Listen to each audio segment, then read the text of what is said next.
भाई लोग, जरा एक सेकंड रुक कर सोचो। तुम्हारे सपनों के बीच सबसे बड़ा रोड़ा क्या है? टैलेंट की कमी, पैसों की तंगी, या फिर लोगों की बातें? नहीं भाई, असली दुश्मन है डर। हाँ, वही डर जो हर बार तुम्हें बोलता है, क्या जरूरत है रिस्क लेने की? अरे तेरे बस का नहीं, फेल हो गया तो क्या मुंह दिखाएगा? और अब ध्यान से सुनो। 1938 में एक बंदा था, नेपोलियन हिल। उसने वो किया जो आज तक किसी ने नहीं किया था। उसने शैतान का इंटरव्यू लिया। जी हां, आउटविटिंग द डेविल नाम की किताब में उसने सीधे सीधे डार्कनेस से बात की, उस अंधेरे से जो हर इंसान के अंदर छिपा होता है। वो आवाज जो कहती है, छोड़ यार, आराम कर ले, लेकिन रुको। यह किताब सिर्फ इंटरव्यू नहीं है, ये एक खतरा है सिस्टम के लिए। इतना खतरनाक कि इसे 1938 में लिखने के बावजूद 73 साल तक छिपा कर रखा गया। क्यों? क्योंकि इसमें वो राज थे जो स्कूल, धर्म, सरकार और समाज की जड़ों को हिला देते हैं। नेपोलियन हिल ने उस डेविल से पूछा, तू लोगों को कैसे बर्बाद करता है? और जवाब था, मैं उन्हें ड्रिफ्ट करना सिखाता हूं। ड्रिफ्ट यानी जो बंदा सुबह उठ के सोचता है कुछ बड़ा करूंगा, लेकिन शाम तक इंस्टाग्राम रील्स में गुम हो जाता है। जो कुछ बनने चला था, पर रास्ते में ही डायरेक्शन खो बैठा। भाई, ये किताब खुलासा करती है कि क्यों 98% लोग कभी अमीर, सफल या संतुष्ट नहीं हो पाते। क्यों हर बंदा किसी ना किसी मानसिक गुलामी में जकड़ा हुआ है। और सबसे खतरनाक बात, ज्यादातर लोगों को इसका पता तक नहीं चलता। आउटविटिंग द डेविल कोई साधारण किताब नहीं है, ये एक जागरूकता का झटका है। एक सीधा हमला है उन सब चीजों पर जो तुम्हें छोटा बनाए रखने की साजिश करती है। अगर तुम 18 से 30 के बीच हो, अगर तुमने कभी रात में अकेले में सोचा है कि मैं कुछ बड़ा कर सकता हूं, पर अगली सुबह फिर सुस्ती और डर ने हर चीज पर मिट्टी डाल दी, तो भाई ये वीडियो सिर्फ देखनी नहीं है, पी जानी है। आज हम सिर से नहीं, रूह से समझेंगे कि कैसे शैतान हमारे अंदर बैठा है और कैसे हम उसे हराकर खुद का मालिक बन सकते हैं। और हां, फ्री पीडीएफ गाइड नीचे डिस्क्रिप्शन में है, डाउनलोड करो और अपनी लाइफ की डेटिंग, डिसिप्लिन और डोमिनेंस तीनों को नेक्स्ट लेवल पर ले जाओ। अध्याय 1, मेरी पहली मुलाकात एंड्रयू कार्नेगी से। यहीं से शुरू हुई सफलता के रहस्यों की खोज। नेपोलियन हिल की खुद की जुबानी, भावनाओं, प्रेरणा और रहस्य से भरी कहानी। एक मुलाकात जिसने मेरी जिंदगी की दिशा ही बदल दी। साल था 1908। मैं एक नौजवान रिपोर्टर था, बस 25 साल का। उस वक्त मुझे बॉब टेलर्स मैगजीन के लिए काम करने का मौका मिला, और इस काम के लिए मुझे एक बहुत ही खास व्यक्ति का इंटरव्यू लेना था, अमेरिका के सबसे अमीर इंसान एंड्रयू कार्नेगी का। अब जरा सोचो, एक ऐसा इंसान जिसने खुद खदानों में काम करके शुरुआत की और फिर स्टील इंडस्ट्री का बादशाह बन गया, उसके सामने बैठकर सवाल पूछना मेरे लिए किसी सपने से कम नहीं था। भाग 1, वो ऐतिहासिक मुलाकात। जब वक्त रुकसा गया, मैं कार्नेगी साहब के आलीशान घर में घुसा तो पहली ही नजर में समझ गया, यह कोई साधारण इंसान नहीं है। उनके चेहरे पर वो तेज था जो करोड़ों लोगों को रास्ता दिखा सकता था। मुझे लगा ये इंटरव्यू 10 से 15 मिनट का होगा, लेकिन भाई, ये बातचीत चलती रही 1 घंटे, 2 घंटे, फिर पूरी रात। उन्होंने मुझसे सिर्फ एक सवाल पूछा, क्या तुम वाकई में तैयार हो जीवन भर एक मिशन पर काम करने के लिए, बिना किसी पैसे के? मैं थोड़ा चौंक गया, लेकिन फिर दिल से एक आवाज आई, हां, मैं तैयार हूं, बस। उसी पल कार्नेगी ने तय कर लिया, नेपोलियन हिल वो इंसान बनेगा जो दुनिया भर के सबसे सफल लोगों से मिलकर सफलता के सिद्धांतों को खोजेगा और एक दिन पूरी दुनिया को बताएगा कि अमीर और महान लोग आखिर कैसे सोचते हैं। भाग 2, कार्नेगी का महान सपना, सक्सेस को साइंस बनाना। अब यहां असली खेल शुरू हुआ। कार्नेगी खुद मानते थे कि दुनिया के महान लोगों की सफलता महज किस्मत या जुगाड़ नहीं होती, यह सोचने के एक खास तरीके का नतीजा होती है। उन्होंने हिल को एक जिम्मेदारी दी, तुम अमेरिका के 500 सबसे सफल लोगों से मिलो, Henry Ford, Thomas Edison, Alexander Graham Bell, Rockefeller, और पता लगाओ कि इनकी सोच, आदतें और निर्णय लेने का तरीका क्या खास है। कार्नेगी को यकीन था कि अगर ये सक्सेस फॉर्मूला सबको पता चल जाए तो हर इंसान अपनी किस्मत खुद बना सकता है। भाग 3, बिना पैसे का मिशन, 20 साल का संघर्ष। अब जरा सोचिए, हिल ने इस मिशन के लिए हाँ तो कह दिया, पर उन्हें कोई तनख्वाह नहीं मिलनी थी, कोई नाम नहीं था, कोई भरोसा नहीं कि यह यात्रा सफल होगी या नहीं। लेकिन एक आंख थी खुद को साबित करने की और उस अदृश्य शक्ति को समझने की जो इंसान को कुछ भी बना सकती है। नेपोलियन हिल ने अगले 20 साल लगाए अमेरिका के सबसे कामयाब और क्रांतिकारी दिमागों से बातचीत करने में। उन्होंने उनके विचारों को समझा, जीवन के पैटर्न को नोट किया और उनके फेलियर, आदतें, सोच और फैसलों का विश्लेषण किया। भाग 4, असली सफलता की पहली झलक। माइंड का चमत्कार। हिल को धीरे धीरे एक गहरी समझ आने लगी, सोच ही इंसान की किस्मत की रचना करती है। उन्होंने देखा कि हर सफल व्यक्ति के पास एक चीज होती है, स्पष्ट लक्ष्य, डेफिनेट चीफ एम, धैर्य और आत्मनियंत्रण, डर पर काबू और आत्मविश्वास का विकास, एक मास्टरमाइंड ग्रुप, यानी अपने जैसे विजन वाले लोग। ये बातें सिर्फ सलाह नहीं थी, हर सफल इंसान की जिंदगी में यह सच बनकर दिख रही थी। भाग 5, एक सवाल जिसने हिल की सोच को झकझोर दिया। कार्नेगी ने एक और गहरा सवाल पूछा था, क्या तुम मानते हो कि इंसान का मन उसकी सबसे बड़ी शक्ति है? नेपोलियन हिल उस समय इस सवाल को पूरी तरह समझ नहीं पाए थे, लेकिन आने वाले सालों में जब उन्होंने लोगों की सोच और नतीजों का कनेक्शन देखा, तब उन्हें यह समझ आया कि हमारा मन ही वो जमीन है जहां अगर सही बीज बोए जाएं तो चमत्कारिक फल मिलते हैं। अध्याय का सार, एक मिशन जिसने दुनिया बदल दी। तो दोस्तों, यह पहली मुलाकात ही थी जो नेपोलियन हिल की जिंदगी बदल गई। एक ऐसा मिशन शुरू हुआ जिसने बाद में think and grow rich, success through a positive mental attitude और आउटविटिंग द डेविल जैसी किताबों को जन्म दिया। और याद रखो, अगर हिल उस रात डर जाता या ना कह देता तो शायद आज हम सफलता के इन रहस्यों से अनजान होते। सीख इस अध्याय से, किसी भी महान यात्रा की शुरुआत एक छोटे से फैसले से होती है। सफलता कोई रहस्य नहीं, ये एक विज्ञान है जिसे कोई भी सीख सकता है। सही सोच, सच्चा इरादा और लगातार प्रयास, ये 3 चीजें किसी को भी ऊपर ले जा सकती हैं। अध्याय 2, मेरे सामने एक नया संसार खुलता है। जब आपका नजरिया बदलता है तो पूरी दुनिया एकदम नई लगने लगती है। नेपोलियन हिल की जिंदगी में भी यही हुआ। पिछले अध्याय में हमने देखा कि किस तरह एंड्रू कार्नेगी ने हिल के सामने एक चुनौती रखी। तुम्हें दुनिया के सबसे सफल लोगों से मिलकर यह समझना है कि वे कैसे सोचते हैं, कैसे निर्णय लेते हैं और क्या चीज उन्हें भीड़ से अलग बनाती है। और ये काम उन्हें बिना किसी पैसे, बिना किसी गारंटी के करना था। लेकिन हिल ने हाँ कहा और यही वो पल था जब उनके सामने एक नया संसार खुल गया। भाग 1, नया नजरिया, नया जीवन। कार्नेगी की बातों ने हिल की सोच को जड़ से हिला दिया। अब वो हर चीज को अलग नजर से देखने लगे थे। सामान्य बातचीत में भी उन्हें छुपी हुई प्रेरणा, आदतों के बीज और सोच की दिशा दिखने लगी थी। उन्होंने महसूस किया कि सफलता केवल बाहरी दिखावा नहीं है, वो एक आंतरिक विज्ञान है।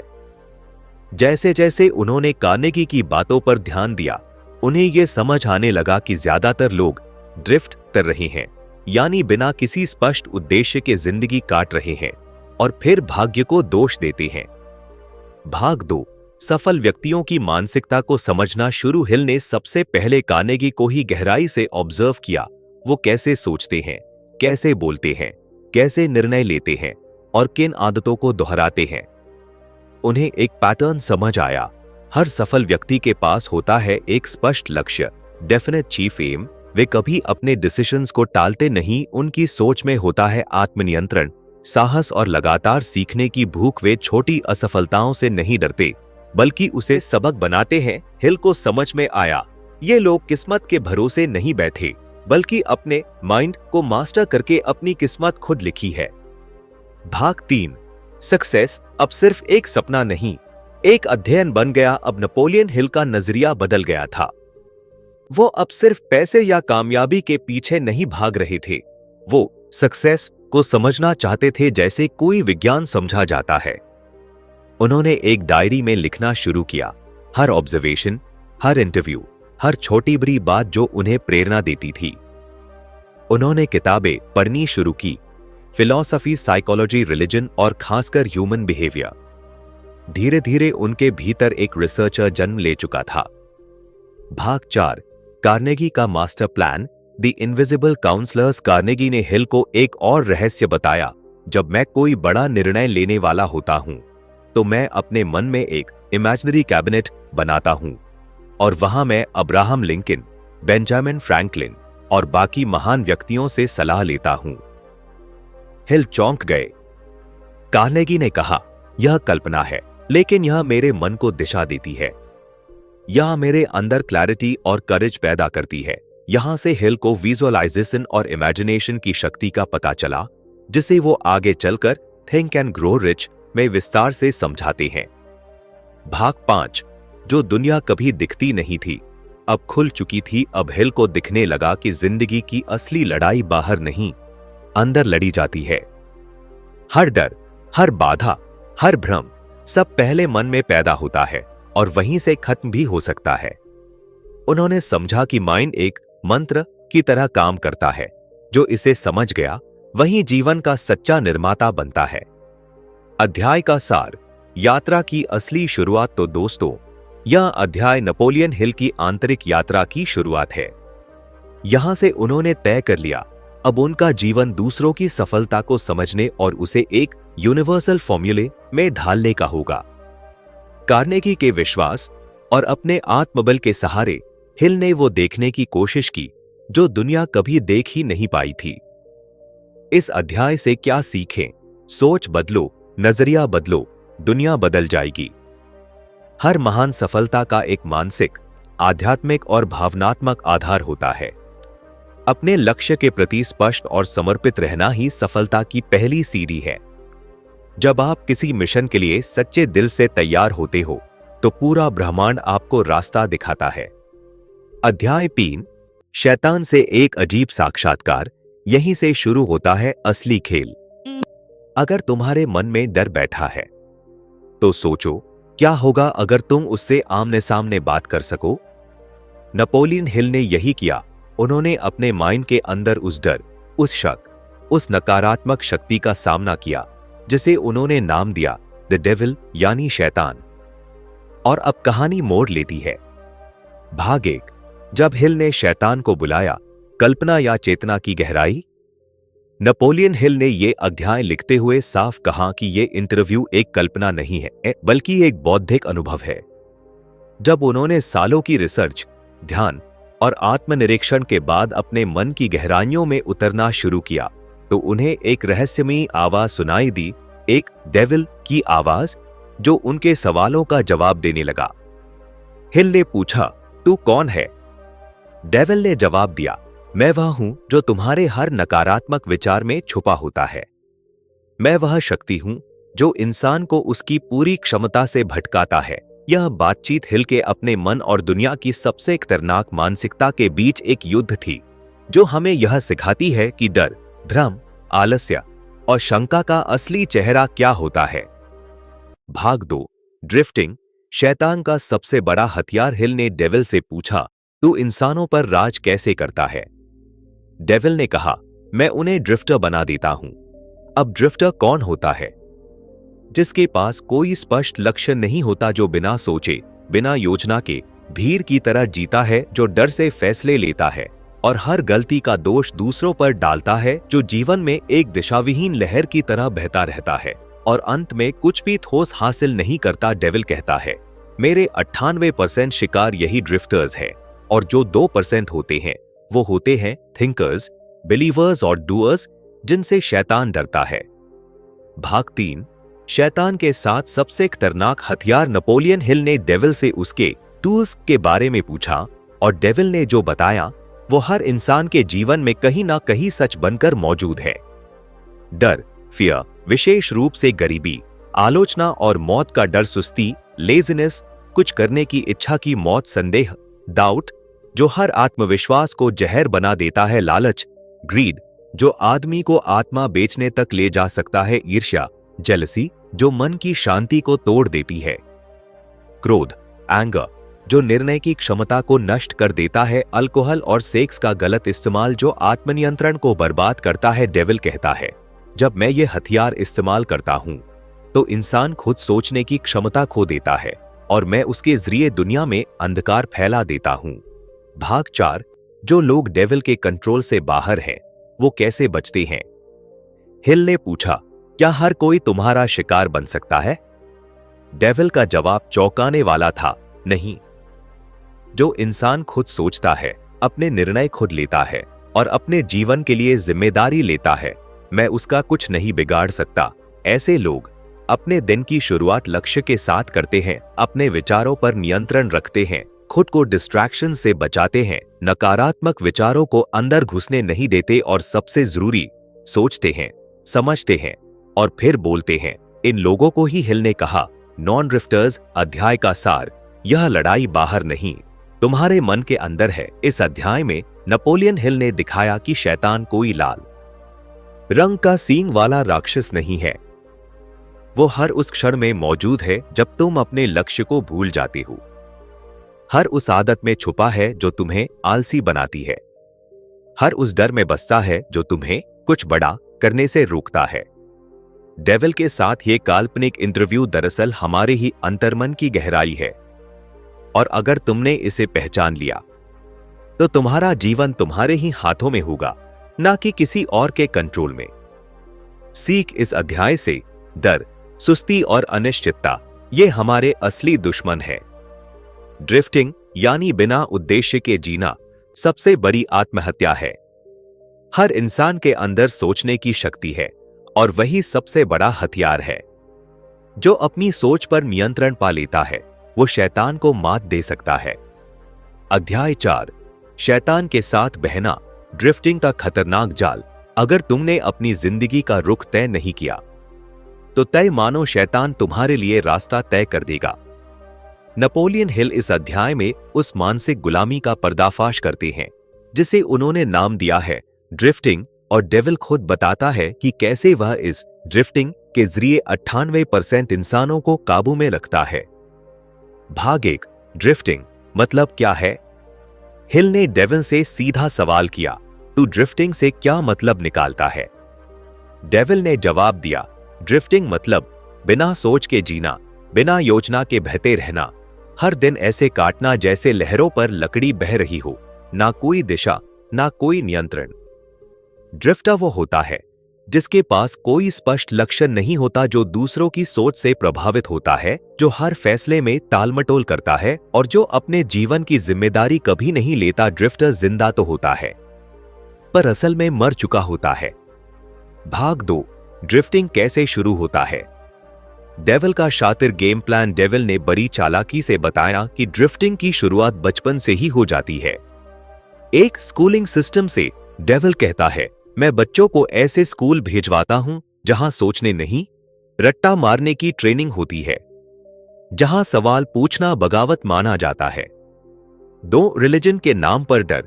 मैं लोगों को ईश्वर से जोड़ने के बजाय उन्हें नरक के डर से बांध देता हूं। डराने वाले धर्म से कोई सोचने वाला इंसान नहीं निकलता। 3 पेरेंटिंग और समाज। मैं मां बाप से कहता हूं कि बच्चों को सपने मत देखने दो, उन्हें सेफ खेलना सिखाओ। 4 एंटरटेनमेंट और व्यसन। मैं उन्हें हर समय डिस्ट्रैक्ट करता हूं, टीवी, सोशल मीडिया, शराब, सेक्स की आदतों में फंसा देता हूं ताकि वो कभी खुद से सवाल ना पूछें। भाग 3, ड्रिफ्टर की पहचान। क्या तुम भी उस 98% का हिस्सा हो? डेविल ने ड्रिफ्टर की कुछ खास पहचान बताई जो चौंकाने वाली है। वो कभी गलतियों की जिम्मेदारी नहीं लेता, उसे जल्दी गुस्सा आता है पर जल्दी थक भी जाता है। वो अपने समय का कोई हिसाब नहीं रखता, वो किसी भी एक दिशा में लंबा चलने से डरता है, वो हर नकारात्मक चीज के लिए तैयार रहता है। अफवाह, डर दुख, गुस्सा। नेपोलियन हिल इस पूरी बातचीत में समझते हैं कि ड्रिफ्टर वही होता है जो अपने माइंड को आइडल छोड़ देता है और डेविल उसी खाली जगह को पकड़ लेता है। भाग 4, ड्रिफ्टिंग से कैसे बचें। डेविल का ही खुलासा। हिल ने डेविल को मजबूर किया ये बताने के लिए कि ड्रिफ्टिंग से बचने वाले लोग कौन हैं और कैसे बचती हैं। डेविल कहता है, जो व्यक्ति हर दिन का एक उद्देश्य तय करता है, जो अपने मन और इंद्रियों पर नियंत्रण रखता है, जो किताबें पढ़ता है, आत्मचिंतन करता है और अकेले में सोचता है, जो डर को जीतने के लिए एक्शन लेता है और सबसे जरूरी, जो सोचने की आदत विकसित करता है, ऐसे व्यक्ति को डेविल छू तक नहीं सकता, क्योंकि वो अब नॉन ड्रिफ्टर बन चुका होता है। भाग 5, क्यों ड्रिफ्टिंग सबसे बड़ा आत्मघात है। हिल खुद लिखते हैं कि ड्रिफ्टिंग किसी भी इंसान के जीवन का सबसे धीमा और दर्दनाक आत्महत्या है, क्योंकि बाहर से सब ठीक लगता है, नौकरी है, दोस्त है, सोशल मीडिया पर फॉलोअर्स भी हैं, पर अंदर से सब खाली होता है। कोई विजन नहीं, कोई डायरेक्शन नहीं, कोई उत्साह नहीं, बस एक भारीपन जो हर दिन बढ़ता जाता है। और यही डेविल का असली जाल है। वो तुम्हें एहसास ही नहीं होने देता कि तुम गिर रही हो। अध्याय का सार, अगर तुम बह रहे हो तो समझो कोई और तुम्हें चला रहा है। इस अध्याय में डेविल ने साफ कहा, जो सोचता नहीं वो मेरा गुलाम है। और नेपोलियन हिल ने इस पूरी बातचीत से हमें यह दिखाया कि ड्रिफ्टिंग कोई एक गलती नहीं, ये एक सोचने से भागने की बीमारी है। अगर आप आज अपने जीवन में ठहराव, खालीपन और उलझन महसूस कर रही हैं, तो रुकिए और खुद से पूछिए, क्या मैं सोच रहा हूं या सिर्फ बह रहा हूं? क्या मैं अपने निर्णय खुद ले रहा हूं या समाज और डर ने मुझे रिमोट पर डाल दिया है? क्या मैं ड्रिफ्टर हूं या मैं अपना रास्ता खुद बना रहा हूं? इस अध्याय से क्या सीखें? ड्रिफ्टिंग एक मानसिक गुलामी है, इसे तोड़ना जरूरी है। अपने सोचने की क्षमता को विकसित करना ही पहला हथियार है शैतान से लड़ने का। बिना लक्ष्य के जीना मतलब खुद को डेविल के हवाले कर देना। हर दिन खुद से सवाल करो, मैं किस दिशा में जा रहा हूं? अध्याय 5, डेफिनेटनेस, शैतान को हराने का पहला असली हथियार। जिस इंसान के पास खुद का सोचा हुआ, साफ और ठोस लक्ष्य होता है, वो मेरी पकड़ से बाहर होता है। डेविल। नेपोलियन हिल की इस बातचीत में डेविल खुद कबूल करता है कि डेफिनेटनेस ऑफ पर्पस, यानी जीवन का साफ मकसद, वो पहला और सबसे ताकतवर हथियार है जो इंसान को शैतान की गिरफ्त से आजाद करता है। भाग 1, डेफिनेटनेस आखिर होता क्या है। हिल डेविल से पूछता है, तू किन इंसानों से डरता है? डेविल तुरंत जवाब देता है, मैं उन इंसानों से डरता हूं जो जानते हैं कि उन्हें जिंदगी में क्या चाहिए और जो उसके लिए हर दिन सोच समझकर एक्शन लेते हैं। डेफिनेटनेस मतलब क्लैरिटी ऑफ पर्पस, मैं कौन हूं, मुझे क्या चाहिए। स्ट्रॉन्ग डिसीजन मेकिंग, मैं हर एक्शन को अपने मकसद से जोड़कर लेता हूं। कंसिस्टेंसी, मैं बहता नहीं, मैं हर दिन वही काम करता हूं जो मेरे मकसद को पूरा करे। डेविल कहता है, ऐसा इंसान मेरी गिरफ्त से बाहर होता है, मैं उसे गुमराह नहीं कर सकता। भाग 2, ड्रिफ्टर वर्सेस डेफिनेट पर्सन, जमीन और आसमान का फर्क। नेपोलियन हिल की सबसे चौंकाने वाली खोजों में से एक थी, दुनिया के ज्यादातर लोग खुद का जीवन नहीं जीते, बल्कि एक ऐसी धारा में बहते जाते हैं जिसका उन्हें खुद ही पता नहीं होता। ऐसे लोगों को वह कहते हैं ड्रिफ्टर्स, भटके हुए इंसान। और इनके विपरीत होते हैं डेफिनेट पीपल, वो लोग जिनका हर कदम, हर सोच और हर फैसला किसी न किसी साफ मकसद की तरफ होता है। ड्रिफ्टर हमेशा दुविधा में जीता है, हर बात पर शक करता है, खुद पर, अपने फैसलों पर और अपने भविष्य पर। वहीं डेफिनेट इंसान को अपने फैसलों पर यकीन होता है, क्योंकि उसने अंदर से तय कर लिया होता है कि उसे जाना कहाँ है। ड्रिफ्टर हर किसी की राय से इन्फ्लुएंस होता है, आज किसी की मानेगा, कल किसी और की, उसकी लाइफ रिमोट कंट्रोल पर चलती है। लेकिन डेफिनेट इंसान अपने इंट्यूशन, अपने वैल्यूज और अपने अनुभवों से रास्ता चुनता है। ड्रिफ्टर डर के साए में जीता है, क्या होगा अगर, लोग क्या कहेंगे, गलती हो गई तो। और डेफिनेट इंसान कहता है, जो होगा देखा जाएगा, लेकिन कोशिश जरूर करूंगा। एक एक्सक्यूजेस बनाता है, दूसरा जिम्मेदारी लेता है। ड्रिफ्टर बार बार रास्ता बदलता है। आज ये शुरू किया, कल कुछ और आखिर में कहीं नहीं पहुंचता। डेफिनेट इंसान एक लक्ष्य चुनता है और फिर तब तक डटा रहता है जब तक उसे पा न ले। नेपोलियन हिल के शब्दों में डेविल खुद कहता है, ड्रिफ्टर मेरी प्रॉपर्टी है, मैं उसे जैसे चाहूं वैसे घुमा सकता हूं। लेकिन एक डेफिनेट इंसान, वो मेरी पहुंच से बाहर है। यही वो फर्क है जो इंसानों को दो हिस्सों में बांट देता है, एक जो जिंदगी से सिर्फ शिकायत करती हैं और दूसरी जो उसे गढ़ते हैं। भाग 3, डेविल का सबसे बड़ा डर। एक पक्का इरादा। डेविल ये भी बताता है कि जब कोई इंसान अपने दिल से तय कर लेता है कि उसे क्या चाहिए, तो वो उसके खिलाफ कुछ नहीं कर सकता। Definiteness is like a firewall. तुम एक मिशन पर हो और मैं तुम्हें डिस्ट्रैक्शन नहीं दे सकता। जैसे जैसे इंसान अपने मकसद के साथ जुड़ता है, वैसे वैसे शैतान की पकड़ ढीली पड़ने लगती है। भाग 4, कैसे बने एक डेफिनेट थिंकर। हिल की सलाह। नेपोलियन हिल ने डेविल से ही जबरदस्ती कुछ सीक्रेट्स निकलवाए कि आखिर कैसे इंसान अपनी सोच को डेफिनेट बना सकता है। एक एक पर्पस डिफाइन करो। एक ऐसा मकसद जो सिर्फ पैसा या शो ऑफ ना हो, बल्कि तुम्हारे दिल से जुड़ा हो। 2, उस पर्पस को रोज याद करो। हर दिन एफर्मेशन और विजुअलाइजेशन के जरिए खुद को रिमाइंड करो। 3, अपने टाइम और एनर्जी को सिर्फ उसी मकसद पर लगाओ। सोशल मीडिया, बेकार दोस्तियां, टाइम पास सब छोड़ो जो मकसद से नहीं जुड़ता। 4, हर सेटबैक को सीख की तरह लो। डेफिनेट थिंकर कभी हार नहीं मानता, वो गिरता है, सीखता है, फिर चलता है। 5, खुद से सवाल पूछो, क्या ये जो मैं कर रहा हूं वो मेरे मकसद के साथ अलाइन करता है? अगर नहीं तो फेंक दो। भाग 5, real life example. Thomas Edison. Hill ने खुद एडिसन का उदाहरण दिया, एक ऐसा इंसान जिसने 10,000 बार बल्ब फेल होते देखा, लेकिन डेफिनेटनेस ऑफ पर्पस के कारण कभी ड्रिफ्ट नहीं किया। एडिसन का मकसद था दुनिया को रोशनी देना, और उसी एक पर्पस ने उसे वो बना दिया जो आज भी याद किया जाता है। एडिसन ने एक बार कहा था, मैं फेल नहीं हुआ, मैंने 10,000 तरीके सीखे जो काम नहीं करते। यानी उसका मकसद इतना साफ था कि असफलता भी रास्ता बन गई।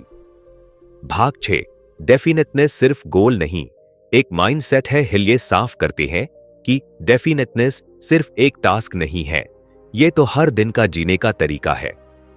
जब तक तुम्हारे सोच में क्लैरिटी नहीं होगी, डेविल तुम्हें कभी भी कंफ्यूजन, फियर या कंफर्ट में फंसा सकता है। A clear mind is the devil's biggest enemy. अध्याय का सार। अगर मकसद पक्का है तो दुनिया हिलाई जा सकती है। इस अध्याय में डेविल मानता है कि एक इंसान जो जानता है कि उसे क्या चाहिए और जो अपने माइंड को उसी मकसद पर फोकस करता है, उसे मैं कंट्रोल नहीं कर सकता। नेपोलियन हिल हमें यही सिखाते हैं, अगर तुम चाहते हो कि डेविल तुम्हारी जिंदगी से निकल जाए, तो अपना एक मिशन बनाओ और रोज उस मिशन की पूजा करो। इस अध्याय की टेकअवे, शैतान की सबसे बड़ी हार एक साफ मकसद वाला इंसान बिना उद्देश्य की जिंदगी। ड्रिफ्टिंग का पहला स्टेप है हर दिन अपने मकसद को एक्शन में बदलो। डिसीजन लेने से मत डरो, एक्शन से ही रास्ता बनता है। अपने गोल को इतना पक्का बनाओ कि यूनिवर्स भी रास्ता दे दे। अध्याय 6, हिप्नोटिक रिदम। शैतान का सबसे खतरनाक जाल। मैं इंसानों को हिप्नोटिक रिदम में फंसाकर उनका दिमाग बंद कर देता हूं। वो समझते हैं कि वो सोच रहे हैं, जबकि वो बस रिपीट कर रहे होते हैं। डेविल। भाग 1, हिप्नोटिक रिदम क्या है? नेपोलियन हिल डेविल से पूछता है, तू इंसानों को पकड़कर कैसे रखता है? जब एक बार ड्रिफ्ट करना शुरू कर देते हैं तो वो वापस क्यों नहीं आ पाते? डेविल मुस्कुराता है और कहता है, क्योंकि मैं उन्हें हिप्नोटिक रिदम में फंसा देता हूं। हिप्नोटिक रिदम एक अनकॉन्शियस पैटर्न है जो इंसान की हर आदत, हर सोच और हर व्यवहार को कंट्रोल करता है बिना उसकी मर्जी के। ये ऐसा है जैसे इंसान एक बार गलत मोड़ ले और फिर एक इनविजिबल हाईवे पर चलता चला जाए। वही सोच, वही इमोशन, वही एक्शन हर दिन रिपीट करता रहे और उसे लगे कि ये नॉर्मल है। भाग 2, ये रिदम बनती कैसे है? डेविल बताता है कि इंसान खुद ये रिदम बनाता है, छोटी छोटी चॉइसेस के जरिए हर दिन। और जब ये रिपीट होते हैं तो हैबिट बन जाती है, फिर परमानेंट पैटर्न बन जाती है।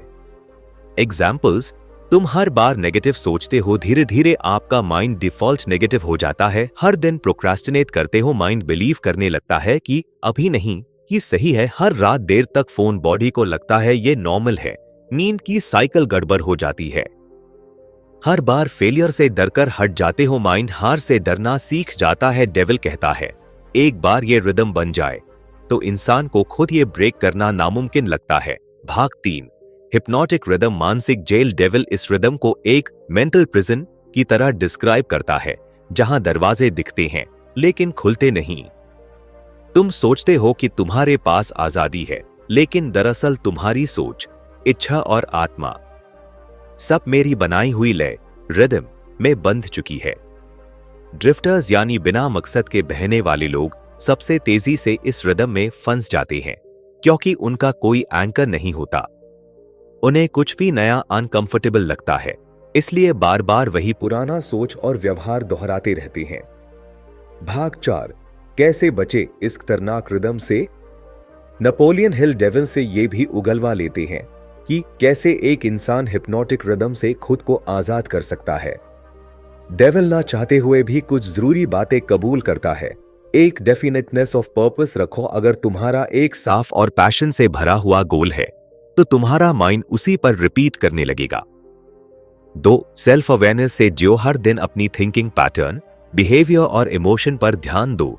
मैं बार बार क्या सोच रहा हूं, किस इमोशन में अटका हूं। 3, नए एक्शन से पैटर्न तोड़ो। हर दिन कुछ नया करो, छोटा ही सही, लेकिन वो जो तुम्हारे गोल से जुड़ा हो।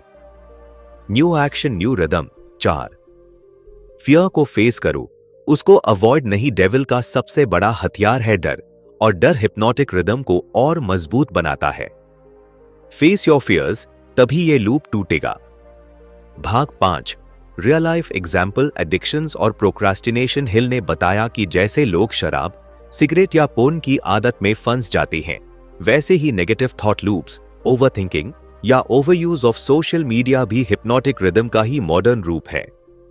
हर बार जब आप कोई अनहेल्दी चॉइस करते हैं, आपका ब्रेन डोपामाइन रिलीज करता है और यह पैटर्न और गहरा हो जाता है। फिर ये आदत बन जाती है और धीरे धीरे आपकी विल पावर खोने लगती है। भाग 6, हिप्नोटिक रिदम का उल्टा इस्तेमाल भी हो सकता है। डेविल ने एक बात और मानी, हिप्नोटिक रिदम खुद बुरा नहीं है, ये बस वही रिपीट करता है जो तुमने शुरू किया। यानी अगर आप अच्छी आदतें बनाते हैं, रोज gratitude, goal setting, physical fitness, focus practice करते हैं, तो यही रिदम आपको अनस्टॉपेबल बना सकता है।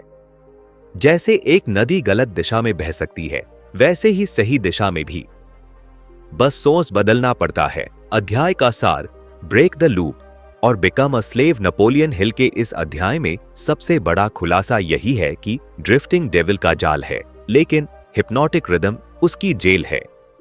एक बार इंसान इस पैटर्न में फंस गया तो वो जिंदगी भर वही दोहराता रहता है, जो कभी एक बुरी आदत से शुरू हुआ था। लेकिन अगर इंसान पर्पसफुल एक्शन से अपना नया रिदम बनाना शुरू कर दे, तो डेविल खुद कहता है, मैं उस पर कंट्रोल नहीं कर सकता। इस अध्याय से सीख, हिप्नोटिक रिदम आपकी सबसे बड़ी शक्ति या सबसे खतरनाक दुश्मन बन सकता है। अपने हर एक्शन को पर्पस से जोड़ो, सेल्फ अवेयरनेस और छोटे नए एक्शन से लूप तोड़ो, डर और आलस के पैटर्न को पहचानो और धीरे धीरे नया पैटर्न बनाओ। रिदम बदलेगा तो रिजल्ट भी बदलेगा। अध्याय 7, the law of hypnotic rhythm, आदतों का अदृश्य जेल। हर बार जब इंसान कोई विचार सोचता है या कोई काम करता है, वो एक लय, रिदम बना देता है और ये लय तय करती है उसका भविष्य। नेपोलियन हिल भाग 1, हिप्नोटिक रिदम कोई सोच नहीं, एक यूनिवर्सल लॉ है। इस अध्याय में नेपोलियन हिल डेविल से पूछते हैं, हिप्नोटिक रिदम कोई मनोवैज्ञानिक चाल है या कोई यूनिवर्सल सच्चाई? डेविल जवाब देता है, ये एक कॉस्मिक लॉ है, जैसे गुरुत्वाकर्षण का नियम। तुम इसे नजरअंदाज कर सकते हो, पर इससे बच नहीं सकते। हर बार जब हम कोई काम दोहराते हैं, चाहे सोच हो, भावना हो या आदत, ब्रह्मांड उसे एक लय रिदम में बांध देता है और जब वो रिदम पक्की हो जाती है तो वो आपके लिए सोचने लगती है, यानी आप खुद को रिपीट करते जाते हो बिना अपनी मर्जी के। भाग 2, हिप्नोटिक रिदम कैसे बनती है। डेविल बताता है, रिदम शुरू होती है आपके एक छोटे एक्शन या थॉट से। फिर अगर वो एक्शन थॉट बार बार रिपीट हो तो वो आपका परमानेंट पैटर्न बन जाता है। जैसे रोज प्रोक्रास्टिनेट करना, टाइम की गुलामी, बार बार डर में सोचना, कॉन्फिडेंस की मौत, हर बार क्रोध में प्रतिक्रिया देना, रिलेशन का पतन, हर बार फोन उठाना बिना वजह, फोकस की कब्र, यह सब मिलकर बनती है आपकी हिप्नोटिक रिदम जो अब आपके बिना पूछे चलती है। भाग 3, हिप्नोटिक रिदम बनती कैसे है। गुलामी। डेविल कहता है, मैं इंसानों को ड्रिफ्ट करवाकर हिप्नोटिक रिदम में बांध देता हूं। फिर वो सोचते हैं कि वो फ्री है, जबकि असल में वो मेरी बनाई हुई लय में फंसे हुए हैं। इस गुलामी के लक्षण आप जानते हैं कि आपको क्या करना चाहिए पर कर नहीं पाते, बार बार वही गलती दोहराते हैं। कंफर्ट जोन में रहना अच्छा लगता है, नया एक्शन आपको अननेचुरल और डरावना लगता है, आप अंदर से थके हुए और डायरेक्शनलेस महसूस करते हैं। डेविल कहता है, एक बार ये रिदम सेट हो गई तो इंसान मशीन बन जाता है, सोचने की मशीन, डरने की मशीन, टालने की मशीन। भाग 4, इस नियम को कैसे अपने हक में बदला जाए। नेपोलियन हिल डेविल से ये राज भी उगलवाते हैं कि यही हिप्नोटिक रिदम अगर सही आदतों से बने तो ये इंसान को जीनियस और लीडर बना सकती है। कैसे।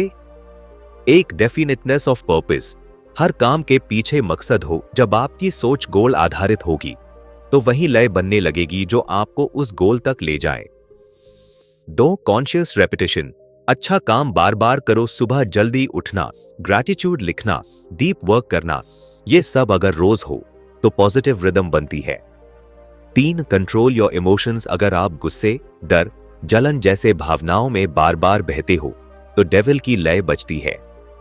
पर अगर आप पीस, फोकस और डिसिप्लिन से सोचते हो तो यूनिवर्स आपकी मदद करता है।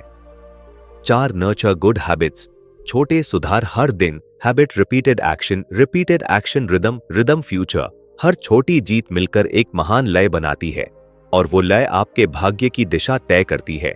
भाग 5, रियल लाइफ एनालॉजी, सड़क और गड्ढा सोचो, आप एक रास्ते पर रोज पैदल चलते हो, धीरे धीरे उस रास्ते पर एक पगडंडी बन जाती है, आपका शरीर उसी दिशा में अपने आप मुड़ने लगता है। अगर वो रास्ता गड्ढों से भरा है आप फिर भी उसी पर चलोगे क्योंकि वो आसान लगता है। हिप्नोटिक रिदम वही पगडंडी, आपके कंफर्ट जोन्स की बनाई हुई, जो आपको पीछे ही रखती है। भाग 6, इस नियम से जीतने का फॉर्मूला। नेपोलियन हिल इस अध्याय में डेविल से साफ साफ कहलवाते हैं, कोई इंसान जब तक ड्रिफ्ट कर रहा है वो मेरी मर्जी का गुलाम है, लेकिन जिस दिन उसने अपने पर्पस पर फोकस करना शुरू किया और उसी दिशा में एक्शन रिपीट किया, उसी दिन से वो इस लॉ को अपने हक में मोड़ देता है।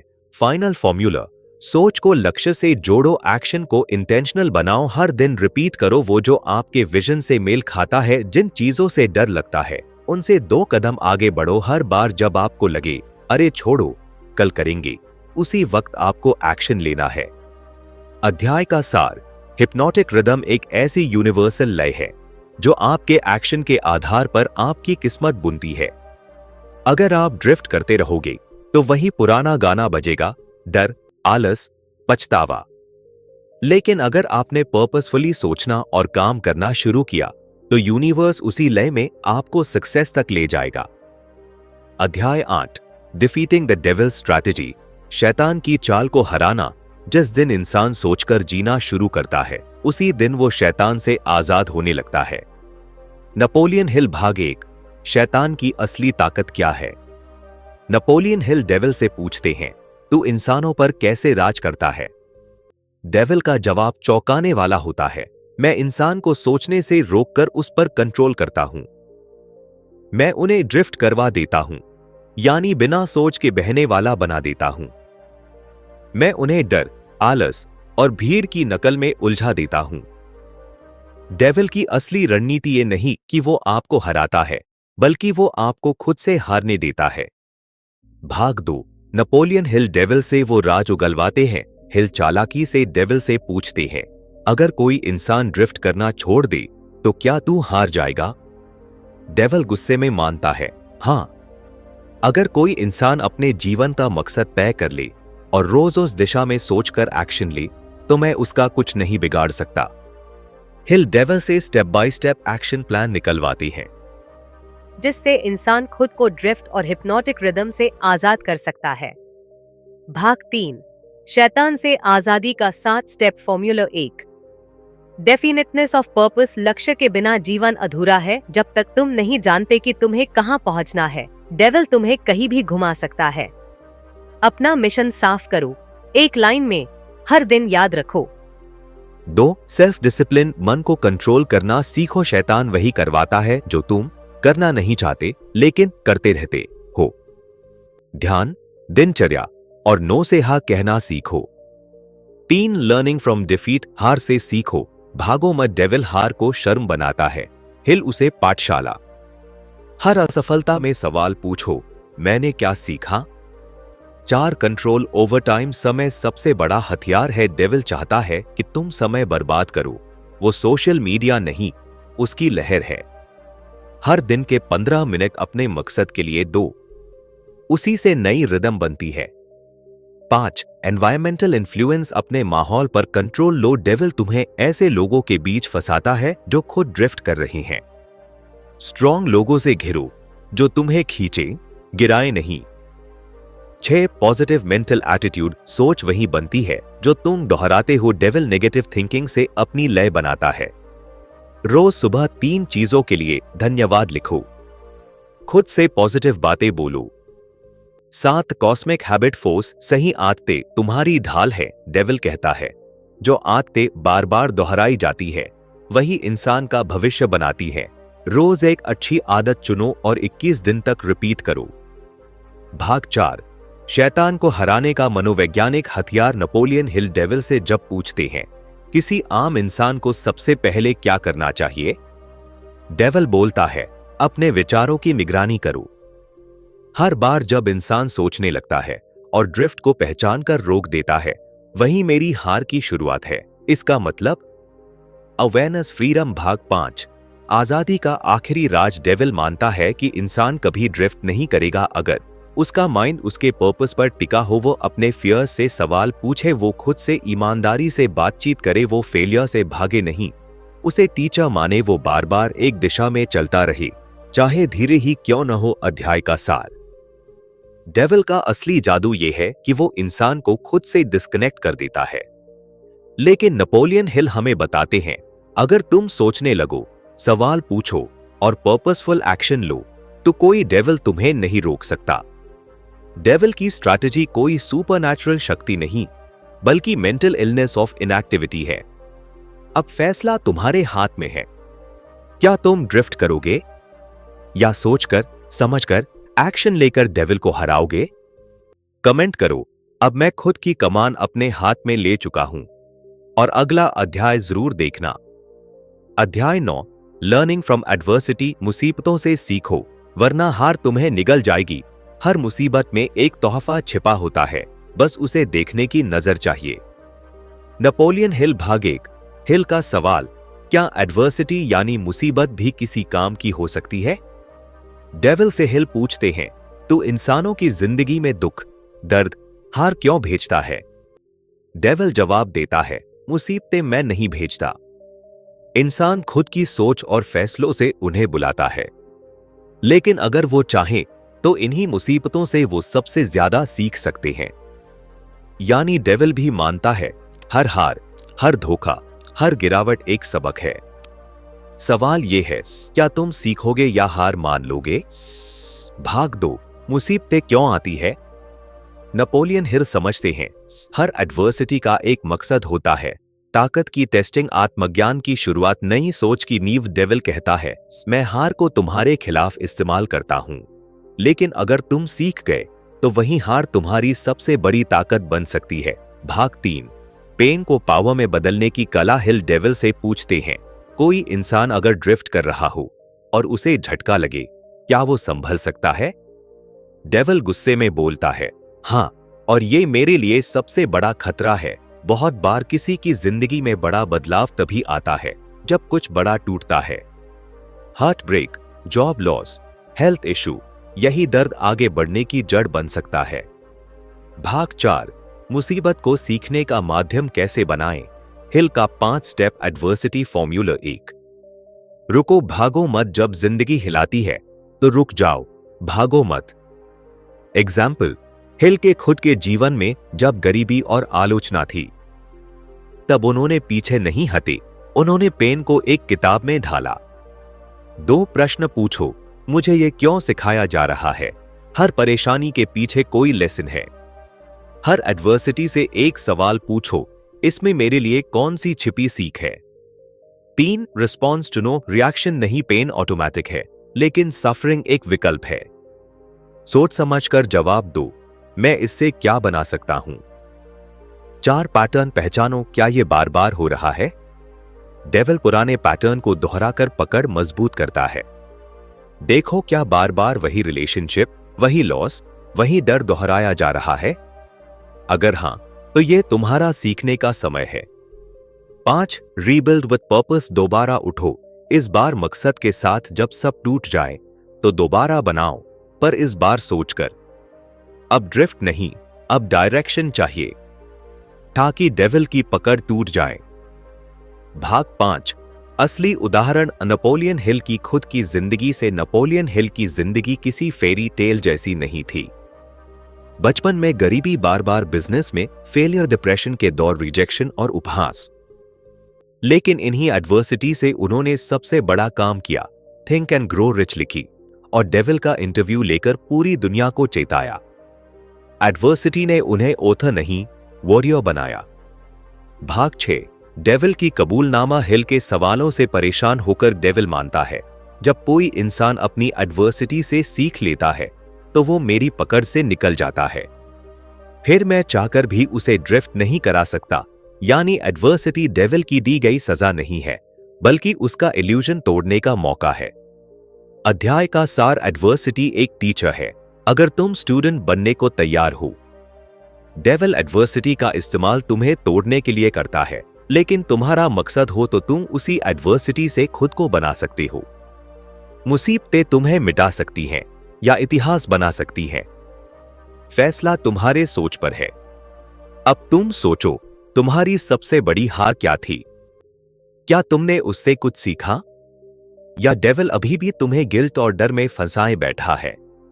कमेंट करो, मैं अपनी एडवर्सिटी को ताकत में बदलूंगा। अध्याय 10, द फियर ऑफ क्रिटिसिज्म, लोग क्या कहेंगे। इस डर ने कितनों को बर्बाद कर दिया। सबसे खतरनाक जेल होती है दूसरों की राय में जीने की आदत। भाग 1, हिल का सवाल, क्यों ज्यादातर लोग अपने सपने पूरे नहीं कर पाते। हिल डेविल से सीधा सवाल करते हैं, तो कौन से डर का सबसे ज्यादा इस्तेमाल करता है इंसानों को ड्रिफ्ट कराने में। डेविल बिना झिझक जवाब देता है, क्रिटिसिज्म का डर, यानी लोग क्या कहेंगे। ये मेरा सबसे पसंदीदा हथियार है। इंसान के दिल में अगर एक बार ये डर बैठ जाए तो वो अपने डिसीजंस, ड्रीम्स, यहां तक कि आइडेंटिटी तक को कुर्बान कर देता है। भाग 2, क्रिटिसिज्म का डर कहां से आता है। डेविल कहता है, मैं बचपन से ही इस बीज को बो देता हूं। माता पिता, स्कूल, समाज सब मेरी मदद करते हैं। जब बच्चा गिरता है तो मां कहती है, शर्म नहीं आती, स्कूल में बोलो, तो टीचर चुप करा देते हैं, हंस मत, मजाक मत बना। धीरे धीरे इंसान भीतर से डरने लगता है, बोलने से, करने से, सोचने से, और यही डर उम्र भर उसे ड्रिफ्ट कराता है। भाग 3, फियर ऑफ क्रिटिसिज्म के 5 लक्षण, क्या तुम भी फंसे हो। 1, बोल्ड आइडियाज दबा देना, कोई नया सोचा लेकिन बोला नहीं, लोग क्या सोचेंगे। 2, दूसरों को खुश करने की लत, हर फैसला दूसरों की नजर में अच्छा लगे, खुद के लिए नहीं। 3, पब्लिक में बोलने से डरना, प्रेजेंटेशन, स्टेज या मीटिंग में डर, कहीं मजाक न बन जाए। 4, रिस्क ना लेना, अच्छा आइडिया है लेकिन कर नहीं सकते, मम्मी क्या कहेंगी। 5, बार बार अप्रूवल लेना, हर काम के लिए वैलिडेशन चाहिए, क्या ठीक है, अच्छा लग रहा। अगर इनमें से 3 या उससे ज्यादा तुम्हें है तो तुम डेविल की पकड़ में हो। भाग 4, हिल की एग्जाम्पल से सीख कैसे उन्होंने ये डर तोड़ा। नेपोलियन हिल जब ये बुक लिख रहे थे, उन्हें डर था लोग हंसेंगे, खासकर डेविल से इंटरव्यू वाले हिस्से पर। पब्लिशर्स ने भी मना कर दिया, ये बहुत कंट्रोवर्शियल है, लेकिन उन्होंने डर के आगे सोचने की हिम्मत की। उन्होंने फैसला किया, सच बोलूंगा चाहे जो हो, और वही किताब बनी आउटविटिंग द डेविल, जिसने लाखों लोगों की सोच को हिला दिया। भाग 5, क्रिटिसिज्म से डर को हराने की 5 रणनीतियां हिल के इनसाइट से। 1, डिफाइन योर पर्पस। अपना लक्ष्य साफ करो। जब तुम्हें पता होता है मैं क्यों कर रहा हूं, तो लोग क्या कहेंगे बेमानी लगने लगता है। 2, स्पीक योर ट्रूथ। अपनी आवाज को मत दबाओ, धीरे धीरे खुद को एक्सप्रेस करना सीखो। अपने लिए बोलना भी एक प्रैक्टिस है। 3, फेल पब्लिकली। हारने दो, लेकिन सीखो। एक बार दुनिया के सामने गिर जाओ, फिर महसूस होगा कि डर तुम्हारे मन का था, दुनिया का नहीं। 4, चूज योर सर्कल वाइजली। साथ उन्हीं का दो जो उड़ा सके। ऐसे लोगों के साथ रहो जो इंस्पायर करें, जज नहीं। 5, डिटैच फ्रॉम आउटकम। लोग क्या सोचेंगे छोड़ दो, फोकस करो अपने एक्शन पर, ना कि रिएक्शन पर। भाग 6, रियल लाइफ एग्जाम्पल। कई लोग डूब गए सिर्फ लोग क्या कहेंगे। मैं एक लड़का सिंगर बनना चाहता था, लेकिन रिलेटिव्स बोले ये क्या लड़की जैसा काम है, आज भी वो बीपीओ में फंसा है। एक लड़की राइटर बनना चाहती थी, फैमिली बोली ये कोई करियर है, आज भी जॉब से नफरत करती है। और डेविल मुस्कुराता है हर बार जब कोई अपने दिल की बात दबा देता है, एक और सोल ड्रिफ्ट में चला जाता है। भाग 7, डेविल की सच्चाई। हिल डेविल से पूछते हैं, क्या क्रिटिसिज्म का डर तुझसे ज्यादा ताकतवर है? डेविल जवाब देता है, मैं नहीं डराता, इंसान खुद को डराता है। मैं तो बस उस डर को हवा देता हूं। अध्याय का सार, फियर ऑफ क्रिटिसिज्म एक मानसिक जंजीर है जो सोचने, करने और बनने से रोकती है। हिल कहते हैं, अपने अंदर की आवाज को सुनो, ना कि दुनिया के शोर को। डेविल की सबसे प्यारी चाल है तुम्हें खुद पर शक दिलाना, लेकिन अगर तुमने खुद को स्वीकार कर लिया तो उसकी हार पक्की है। अध्याय 11, the fear of ill health, poverty and death. डर की वो तिकड़ी जिसने करोड़ों जिंदगियां बर्बाद कर दी। डर वो मानसिक जहर है जो इंसान को जिंदा रहते हुए मार देता है। इस अध्याय में नेपोलियन हिल डेविल से पूछते हैं, तू इंसानों को ड्रिफ्ट कराने के लिए किन सबसे ताकतवर डर का इस्तेमाल करता है? डेविल जवाब देता है, 3 सबसे कामयाब हथियार हैं, बीमारी का डर, गरीबी का डर और मौत का डर। ये तीनों अगर किसी इंसान के दिमाग में बैठ जाएं, तो वो इंसान बिना जंजीर के बंदी बन जाता है। भाग 1, इल हेल्थ का डर। बीमार होने से पहले ही बीमार कर देता है। डेविल कहता है, मैं लोगों को उनके शरीर के बारे में ऑब्सेसिव बना देता हूं। हर छोटा सिग्नल, सिर दर्द, थकावट, पेट में हल्का दर्द उसे बीमारी का शक बना देता है। ज्यादातर लोग गूगल से बीमारियां ढूंढते रहते हैं, हर स्नीज में उन्हें कैंसर दिखता है और इसी वरी से असली बीमारी आ जाती है, एंजाइटी, इंसोम्निया, डिप्रेशन। ये डर उन्हें डॉक्टर का गुलाम बना देता है। हर महीने टेस्ट, दवा, रिपोर्ट, लेकिन अंदर से कोई सुधार नहीं। हिल कहते हैं, स्वास्थ्य का पहला कदम है माइंड को स्वस्थ बनाना। जिस दिन तुमने ये मान लिया कि तुम मजबूत हो, तुम्हारा शरीर भी उसी दिशा में काम करने लगेगा। भाग 2, पॉवर्टी का डर। सबसे पुराना, सबसे चालाक हथियार। अगर तुमने कभी सोचा है कि अगर पैसे नहीं आए तो क्या होगा, तो मैं पहले ही तुम्हारे अंदर घुस चुका हूं।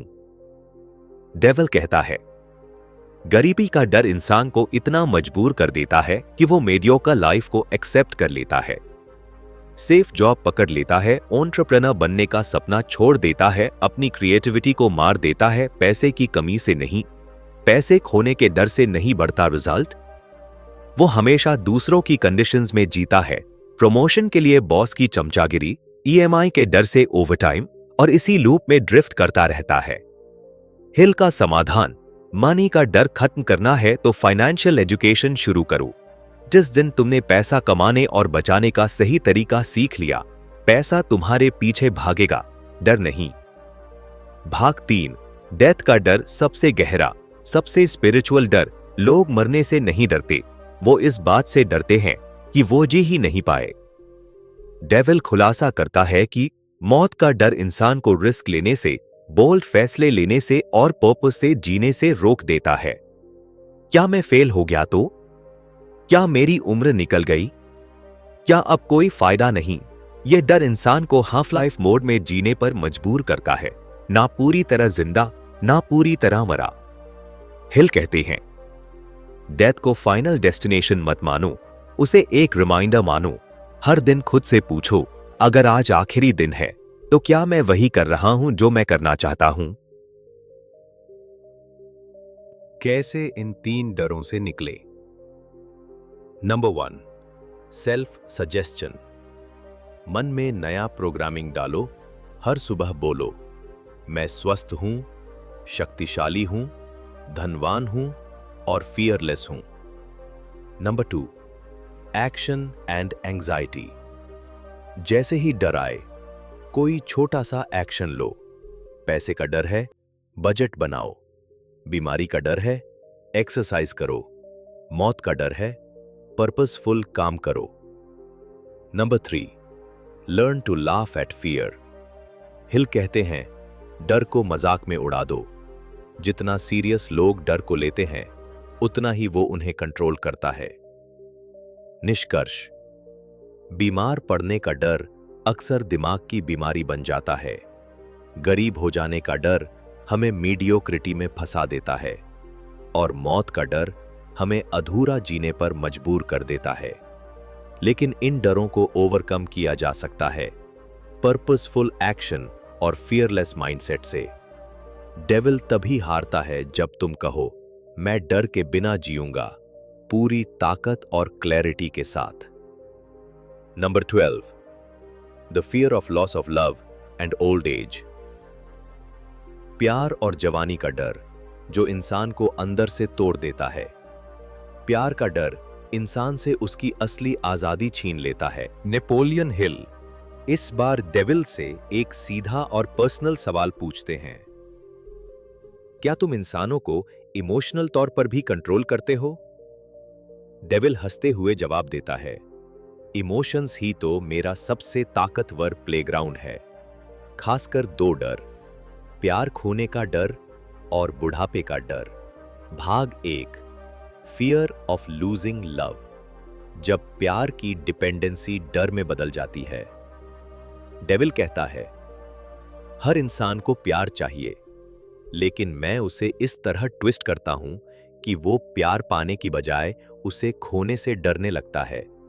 ये डर कैसे इंसान को कंट्रोल करता है? रिश्तों में इनसिक्योरिटी पैदा करता है। एक पार्टनर दूसरे पर इमोशनली डिपेंड हो जाता है। थोड़ी सी दूरी, थोड़ा सा साइलेंस भी बड़ी प्रॉब्लम लगने लगता है। और सबसे खतरनाक, इंसान अपने आप को खो देता है सिर्फ रिश्ते को बचाने के लिए। रिजल्ट, वो खुद को छोटा करता जाता है, कॉम्प्रोमाइज करता है और आखिर में प्यार नहीं, खुद से नफरत करने लगता है। हिल का जवाब, सच्चा प्यार तभी पॉसिबल है जब तुम खुद से प्यार करना सीखो। अगर तुम्हारे अंदर सेल्फ वर्थ नहीं है तो तुम हमेशा वैलिडेशन के लिए दूसरे को पकड़ोगे। सॉल्यूशन, सेल्फ लव बढ़ाओ, अकेले खुश रहना सीखो, बाउंड्रीज रखो, प्यार में भी अपनी लिमिट्स तय करो। अटैचमेंट वर्सेस कनेक्शन समझो, प्यार में कंट्रोल नहीं, समझ होनी चाहिए। भाग 2, फियर ऑफ ओल्ड एज। जब उम्र बढ़ने का डर इंसान को जीने नहीं देता। डेविल इस डर को साइलेंट किलर कहता है। जैसे ही इंसान 30 पार करता है, मैं उसके कान में धीरे से विस्पर करता हूं, अब तुम बूढ़े हो रहे हो, तुम्हारा टाइम खत्म हो रहा है। इसका असर क्या होता है? लोग मिरर में खुद को देखना बंद कर देते हैं। हेल्थ और लुक्स को लेकर ऑब्सेशन शुरू हो जाती है। और सबसे बड़ी बात, अब कुछ बड़ा करने का टाइम चला गया। ये मान लेना, ये डर उन्हें रिग्रेट, कंपैरिजन, जेलसी और डिप्रेशन में धकेल देता है। हिल का जवाब, उम्र सिर्फ एक नंबर है। असली बुढ़ापा तब शुरू होता है जब तुम सपने देखना छोड़ दो। Solution, reinvent yourself. हर उम्र पर नया चैप्टर शुरू करो। Be useful, not youthful. जवानी नहीं, काम आना जरूरी है। Learn daily. दिमाग एक्टिव रहेगा तो उम्र भी साथ देगी। Real life example, Colonel Sanders. KFC की शुरुआत 65 की उम्र में। ग्रैंडमा मोजेस 78 में पेंटिंग शुरू की। नेल्सन मंडेला 70 की उम्र में देश को आजादी दिलाई। डेविल का फाइनल ट्रैप, दोनों डरों को जोड़ देना। अगर मैं किसी इंसान को यह यकीन दिला दूं कि वो बूढ़ा हो गया है और अब लवेबल नहीं रहा, तो मैं उसे पूरी तरह ड्रिफ्ट में डाल देता हूं। मतलब, जब प्यार खोने का डर और बुढ़ापे का डर मिल जाते हैं तो इंसान अपने अंदर का कॉन्फिडेंस, आइडेंटिटी और वॉइस सब कुछ खो देता है। Break the chain. कैसे इन इमोशनल ट्रैप से निकला जाए? Self worth, external validation. तुम कितने लवेबल हो, यह तुम्हारा आत्मसम्मान तय करे, कोई रिश्ता नहीं। Focus on contribution, not age. उम्र गिनने के बजाय ये देखो कि तुम क्या दे रहे हो इस दुनिया को। Heal your inner child. कई बार प्यार का डर बचपन की रिजेक्शन से आता है। उसे रिकॉग्नाइज करो, एक्सेप्ट करो और रिलीज करो। निष्कर्ष, प्यार का डर तुम्हें दूसरों पर डिपेंडेंट बनाता है। उम्र का डर तुम्हें एक्शन से रोकता है। दोनों मिलकर तुम्हारा फ्यूचर किल कर देते हैं। लेकिन नेपोलियन हिल कहता है, अगर तुम खुद से प्यार करना सीख गए और उम्र को सिर्फ एक नंबर मान लिया, तो तुम किसी भी डेविल को हरा सकते हो।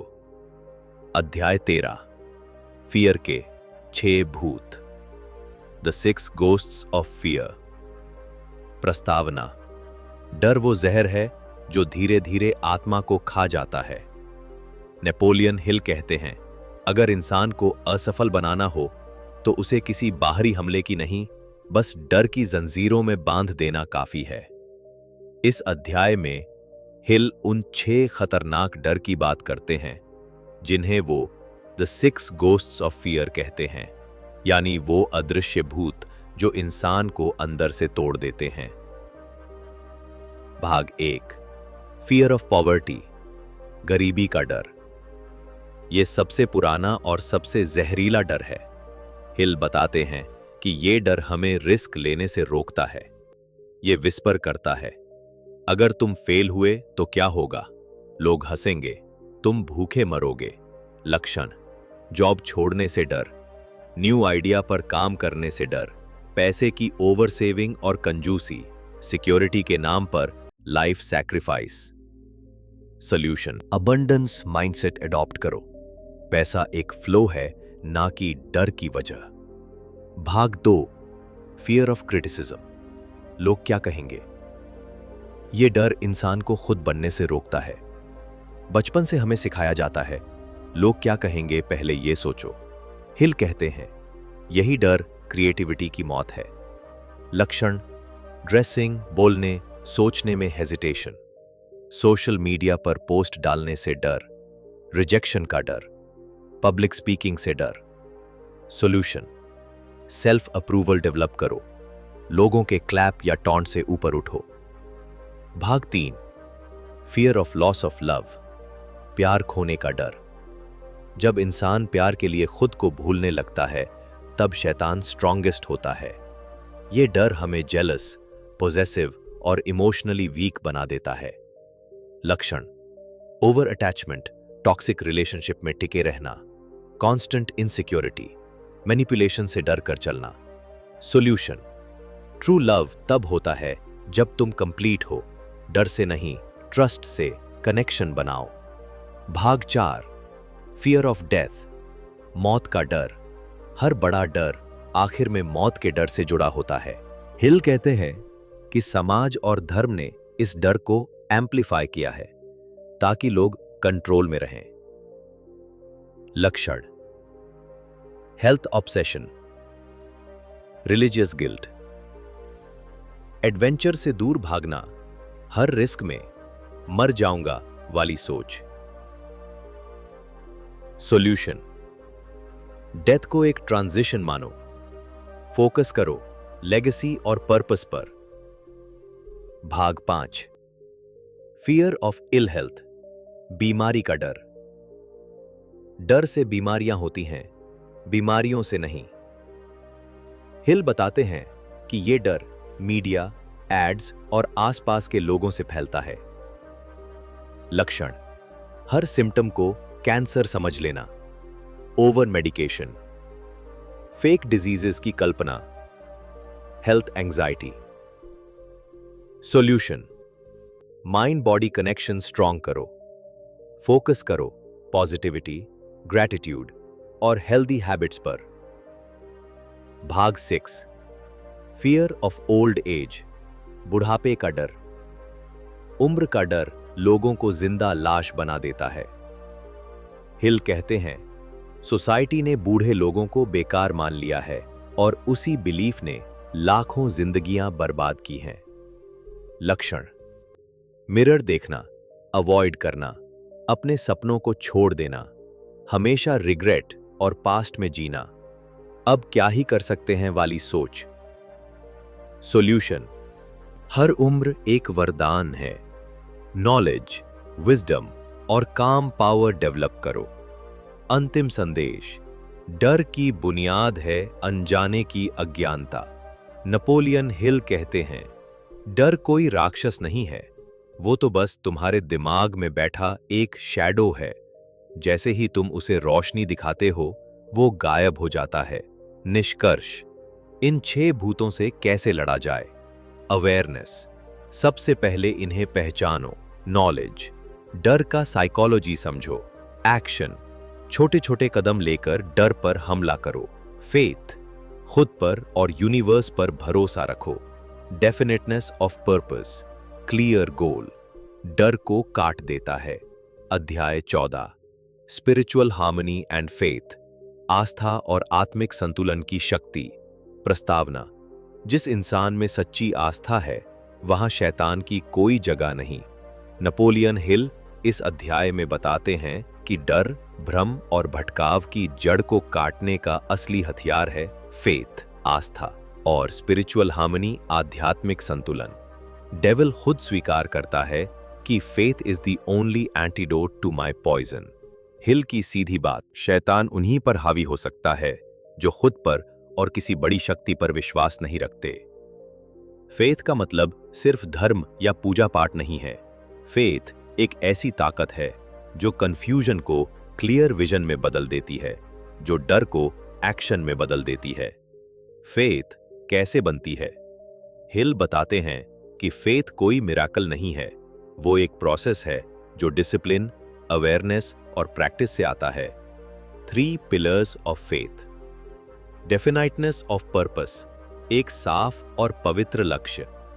सेल्फ बिलीफ, खुद के अंदर की डिवाइन पावर पर भरोसा। यूनिवर्सल ट्रस्ट, उस अनदेखी शक्ति में आस्था जो सब कुछ चला रही है। फेथ तब पैदा होती है जब सोच, भावना और कर्म तीनों एक दिशा में चलते हैं। स्पिरिचुअल हार्मनी क्या है? स्पिरिचुअल हार्मनी का मतलब है तुम्हारे अंदर का मन, आत्मा और शरीर आपस में अलाइंड हों। जब तुम अपने हायर सेल्फ से जुड़ जाते हो, तब शैतान की कोई चाल नहीं चलती। इसके संकेत: माइंड में शांति, दिल में डर नहीं, भरोसा, रोज ग्रैटिट्यूड और साइलेंस की प्रैक्टिस, दूसरों के लिए सेवा का भाव, डेविल का कबूलनामा। हिल जब डेविल से पूछते हैं कि तू किससे सबसे ज्यादा डरता है, डेविल जवाब देता है, मैं उस इंसान से डरता हूं जिसके पास अटल फेथ हो और जो अपनी सोल के साथ कनेक्टेड हो। फेथ वाले लोग ड्रिफ्ट नहीं करते, हिप्नोटिक रिदम को तोड़ सकते हैं, फियर से ऊपर उठते हैं, दूसरों को भी इंस्पायर करते हैं। रियल लाइफ एग्जाम्पल हिल की लर्निंग से। नेपोलियन हिल खुद 20 साल गरीबी, रिजेक्शन और कंफ्यूजन में जूझते रहे, पर जब उन्होंने स्पिरिचुअल हार्मनी डेवलप की, तब एंड्रू कार्नेगी की बातें उन्हें क्लैरिटी देने लगी। तब उन्होंने अपनी शक्ति को पहचाना और थिंक एंड ग्रो रिच जैसी किताब लिखी। फेथ ने मुझे डेविल से आजाद किया। डेविल की दीवारों को तोड़ने के लिए स्पिरिचुअल प्रैक्टिस। नेपोलियन हिल की सबसे शक्तिशाली सीखों में से एक ये है कि डर, शक और भटकाव ये सब उस डेविल की बनाई हुई दीवारें हैं जो इंसान को उसकी असली ताकत से काट कर रख देती हैं। और इन दीवारों को सिर्फ ज्ञान या मेहनत से नहीं तोड़ा जा सकता। इसके लिए जरूरत होती है आत्मिक अनुशासन, स्पिरिचुअल डिसिप्लिन की। ऐसे अभ्यास जो आत्मा को शांत करें, विश्वास को गहरा करें और इंसान को उसके हायर सेल्फ से जोड़े। हिल बताते हैं कि कुछ आसान लेकिन प्रभावशाली आत्मिक अभ्यास हैं जो इंसान को डर की जंजीरों से आजाद कर सकते हैं। सबसे पहला अभ्यास है ग्रैटिट्यूड जर्नलिंग। हर दिन 5-10 मिनट निकालकर उन चीजों के लिए आभार प्रकट करना जो हमारे पास हैं। ये छोटी सी आदत हमारे मन में कमी की जगह अबंडेंस की भावना भरती है। जब हम बार बार ये लिखते हैं कि हमारे पास क्या क्या है, तो मन शांत होता है और डर धीरे धीरे पिघलने लगता है। दूसरा है साइलेंस और सेल्फ टॉक का अभ्यास। हर दिन कुछ वक्त केवल अपने साथ बैठना, बिना फोन, बिना शोर और खुद से बातचीत करना।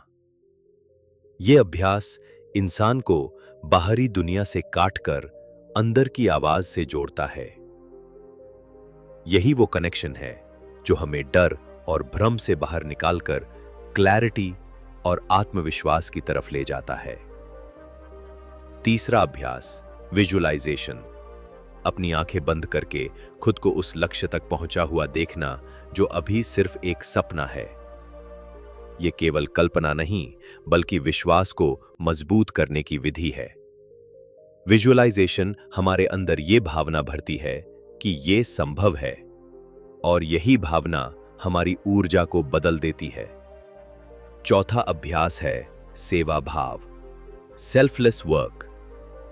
जब हम बिना किसी लालच के किसी और के लिए कुछ करते हैं, चाहे वो मदद हो, समय देना हो या प्यार देना, तो हमारा ईगो डिसॉल्व होने लगता है और जहां ईगो मिटता है वहां डर की कोई जगह नहीं बचती।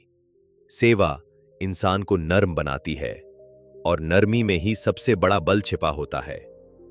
और आखिरी अभ्यास है एफर्मेशंस। हर दिन खुद से दोहराना, मैं सक्षम हूं, मुझे विश्वास है, डर मेरे ऊपर हावी नहीं होगा। ये शब्द सिर्फ शब्द नहीं होते, ये हमारी सबकॉन्शियस प्रोग्रामिंग बदलते हैं। एफर्मेशंस हमें धीरे धीरे डर की जगह फेथ में जीना सिखाते हैं। इन पांचों आत्मिक अभ्यासों का नियमित पालन डेविल की दीवारों को धीरे धीरे तोड़ देता है। और जब ये दीवारें गिरती हैं तो इंसान अपनी असली ताकत, अपना असली प्रकाश देख पाता है। तभी तो हिल कहते हैं, spiritual practice is not about religion, it's about reclaiming your power from fear. निष्कर्ष, faith is freedom. Napoleon Hill कहते हैं, अगर तुम शैतान से बचना चाहते हो तो लाइफ को सिर्फ सोचने से नहीं, भरोसे और कर्म से जीना शुरू करो। फेथ का मतलब है ना तो पास्ट की गिल्ट में जीना और ना ही फ्यूचर की चिंता में डूबना। फेथ का मतलब है मैं जो हूं वही काफी हूं और जो मुझे चाहिए वो यूनिवर्स देगा।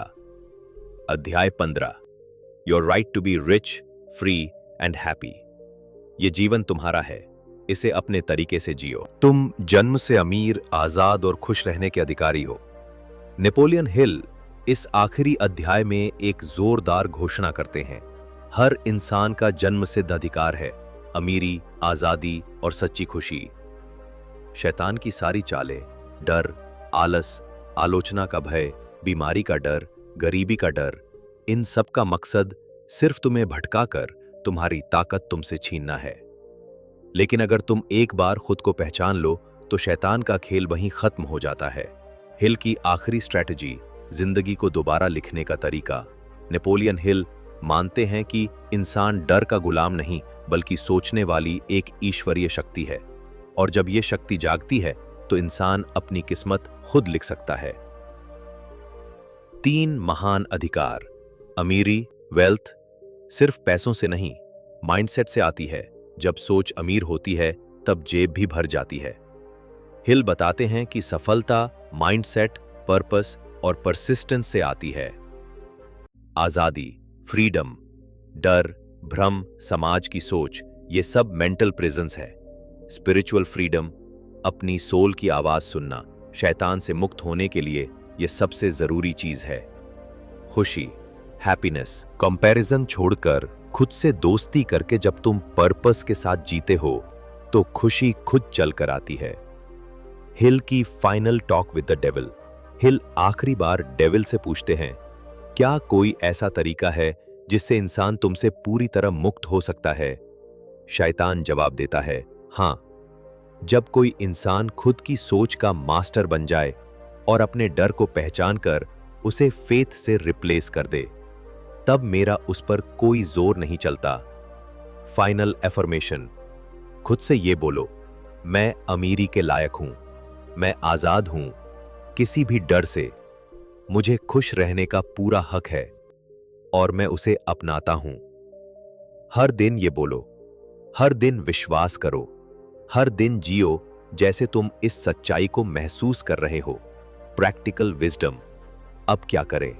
ज्ञान तभी ताकत बनता है जब उसे जिया जाए। नेपोलियन हिल की बातें केवल समझने के लिए नहीं है, उन्हें अपनाने के लिए हैं। डेविल को हराने का असली तरीका सिर्फ सोचने में नहीं, हर दिन छोटे छोटे कदम उठाने में है। यही कदम धीरे धीरे हमारी आदत बनते हैं और आदतें ही अंत में हमारी तकदीर बनाती हैं। तो अब सवाल ये है, मैं क्या करूं? और जवाब है, कुछ छोटा लेकिन रोज। हिल की किताब से निकले ये 5 सिंपल एक्शंस तुम्हारी जिंदगी की दिशा बदल सकते हैं। 1. रोज सुबह 5 मिनट एफर्मेशंस बोलो। आईने में खुद को देखो और कहो, मैं फियरलेस हूं, मैं केपेबल हूं, मैं अनस्टॉपेबल हूं। जब तुम खुद से ये बातें बार बार बोलते हो तो डर की जड़ें हिलने लगती हैं। धीरे धीरे दिमाग उसे सच मानने लगता है और यही ट्रांसफॉर्मेशन की शुरुआत होती है। 2. एक स्पष्ट लक्ष्य तय करो। बिना लक्ष्य के इंसान ऐसा होता है जैसे समुद्र में बिना पतवार की नाव, हर लहर घुमा देती है। एक साफ टारगेट तुम्हें दिशा देता है, फोकस देता है। जब तुम जानते हो कि जाना कहां है तो भटकाव कम हो जाता है और ताकत बचती है। 3. डर का सामना करो एक्शन के साथ। डर तभी तक बड़ा दिखता है जब तक तुम खड़े रहते हो। जैसे ही पहला कदम उठाते हो, डर पीछे हटने लगता है और फेथ आगे बढ़ता है। एक्शन ही वो औजार है जो डर को फेथ में बदलता है। 4. माइंडफुल रहो, अपनी सोच ड्रिफ्ट ना करने दो। हर दिन कुछ वक्त अकेले बैठो, अपनी सोचों को ऑब्जर्व करो। जब तुम अपने विचारों के चौकीदार बन जाते हो तो डेविल को एंट्री नहीं मिलती। माइंडफुल इंसान खुद को नियंत्रित करता है और यही आत्मशक्ति की असली पहचान है। 5. दूसरों की सेवा करो। जब तुम किसी की मदद करते हो बिना स्वार्थ के तो तुम्हारा ईगो पिघलता है और आत्मा मजबूत होती है। सेवा तुम्हारे भीतर वो स्पेस खोलती है जहां डर टिक नहीं सकता, क्योंकि जहां प्रेम और करुणा है वहां डेविल की कोई जगह नहीं। निष्कर्ष, तुम ही अपने जीवन के निर्माता हो। नेपोलियन हिल का पूरा संदेश अगर एक ही वाक्य में समेटा जाए तो वो ये होगा, तुम्हारी जिंदगी तुम्हारी सोच से बनती है और तुम्हारी सोच पर तुम्हारा ही हक है। पूरी किताब में वह एक अनदेखे दुश्मन डेविल की बात करते हैं, लेकिन धीरे धीरे ये साफ कर देते हैं कि यह शैतान कोई बाहरी ताकत नहीं है, वो तुम्हारे ही अंदर रहता है, तुम्हारे शक में, तुम्हारे डर में, तुम्हारी उलझन भरी सोच में। जब तुम बिना मकसद जिए जाते हो, जब हर चीज पर टाल मटोल करते हो, जब तुम अपनी ताकत को भूलकर दूसरों को दोष देने लगते हो, तभी डेविल सबसे ज्यादा ताकतवर हो जाता है। लेकिन वहीं जैसे ही तुम होश में आकर जीना शुरू करते हो, जब तुम फेथ को चुनते हो, जब पर्पस को पकड़ते हो, जब हर दिन एक छोटा सा एक्शन लेते हो, तो वो डेविल पीछे हटता चला जाता है, क्योंकि वो सिर्फ तब तक जिंदा है जब तक तुम बेहोशी में जीते हो। और जैसे ही तुम अपनी चेतना को, अपने आत्मबल को पहचान लेते हो, वो हार मान लेता है। नेपोलियन हिल यही सिखाते हैं, तुम कोई मामूली इंसान नहीं हो, तुम क्रिएटर हो, अपने विचारों के, अपने फैसलों के और अपने पूरे जीवन के। तो अब फैसला तुम्हारे हाथ में है। तुम ड्रिफ्ट करोगे या डेफिनेट बनोगे? तुम डर में जियोगे या फेथ में? तुम शैतान को जीतने दोगे या खुद अपनी जिंदगी के मालिक बनोगे? याद रखो, तुम ही अपने जीवन के निर्माता हो, बाकी सब तो बस कहानी है। अंतिम संदेश, डर को छोड़ो, हक से जियो। इस दुनिया में सबसे बड़ा गुनाह क्या है? खुद को छोटा समझना। नेपोलियन हिल बार बार हमें एक ही बात समझाते हैं, तुम्हें डर से नहीं, हक से जीना है। तुम यहां बस किसी तरह सरवाइव करने नहीं आए हो, तुम यहां उठने, बदलने और दुनिया को हिला देने आए हो। जितना बड़ा सपना है, उतना ही बड़ा अधिकार है तुम्हारा उस पर। कोई भी डर, कोई भी शंका, कोई भी रुकावट तुमसे बड़ी नहीं है, क्योंकि तुम्हारे अंदर वो ताकत है जो डेविल को भी हरा सकती है। तुम्हारी सबसे बड़ी जिम्मेदारी क्या है? खुद को वो बनने देना जो तुम सच में बन सकते हो। तो अब सिर्फ जिंदा मत रहो, राइज करो, क्रिएट करो और डर के बिना हक से जियो, ताकि जब तुम खुद से नजर मिलाओ तो आंखों में शर्म नहीं, आत्मगौरव हो। याद रखो, रिच बनो, फ्री बनो और हैप्पी बनो, क्योंकि ये तुम्हारा जन्मसिद्ध हक है। अब उठो और वो जिंदगी बनाओ जो सिर्फ सपनों में देखी थी। पूरी किताब का सार, आत्मा की आजादी की कुंजी, नेपोलियन हिल की आउटविटिंग द डेविल सिर्फ एक किताब नहीं है, ये एक चेतावनी है, एक दर्पण है और एक राह भी। इस काल्पनिक इंटरव्यू में हिल ने एक ऐसा सच उजागर किया जो अक्सर हम नजरअंदाज करते हैं, कि हम कैसे धीरे धीरे ड्रिफ्टर बन जाते हैं। हम डर में जीते हैं, हर बात पर शक करते हैं, दूसरों की राय से खुद की किस्मत तय करते हैं और इस सफर में जो अब यह अपनी असली शक्ति, अपना फेथ और अपनी फ्रीडम खो बैठते हैं। लेकिन यही हिल की ब्रिलियंस है, वो हमें सिर्फ गिरने का एहसास नहीं कराते, बल्कि उठने का रास्ता भी दिखाते हैं। उनका संदेश साफ है, definiteness plus faith plus action is equal to complete freedom. जब तू अपने लक्ष्य को जानता है, डेफिनेटनेस। जब तू खुद पर और अपने हायर पावर पर यकीन रखता है, फेथ। और जब तू बिना रुके रोज काम करता है, एक्शन, तब तू शैतान को मात दे सकता है। तब तू अपनी किस्मत का कारीगर बन जाता है। इस किताब का सार यही है कि डर को हराया जा सकता है, कि आत्मा की आजादी तुम्हारे हाथ में है और कि तुम्हें रुकना नहीं है जब तक तुम पूरी तरह आजाद ना हो जाओ।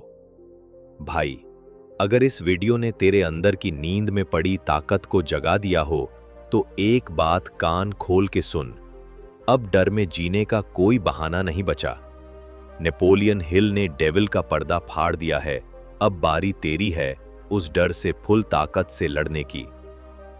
अगर तू भी बार बार टलता है, ड्रिफ्ट करता है, तो याद रख, शैतान तुझे वहीं पकड़ता है जहां तू सबसे कमजोर होता है। लेकिन अगर तू डेफिनेटनेस ऑफ पर्पस को पकड़ ले, तो भाई, खुद शैतान भी तेरा कुछ नहीं बिगाड़ सकता। अब अगला स्टेप क्या है? इस वीडियो को अपने हर उस दोस्त को भेज जो अभी भी लाइफ में ड्रिफ्ट कर रहा है। कमेंट कर, कौन सा डर तेरी लाइफ में सबसे बड़ा था और अब तू उससे कैसे लड़ने वाला है। और अगर इस तरह की दमदार, सीधी सच्ची किताबों का ज्ञान चाहिए, तो ऑडियो बुक 171 को सब्सक्राइब कर ले भाई, अभी के अभी। बेल आइकन दबा, ताकि अगली बार भी शैतान नहीं, तुझे ही पहले पता चले कि जिंदगी जीतने का अगला रास्ता क्या है। याद रख, असली आजादी बाहर नहीं, तेरे दिमाग के अंदर शुरू होती है और तू पैदा हुआ है डर को हराने और अपनी किस्मत खुद लिखने के लिए। मिलते हैं अगली वीडियो में, तब तक ड्रिफ्ट करना छोड़ और अपना मिशन पकड़ ले। जय जिंदगी, जय जोश।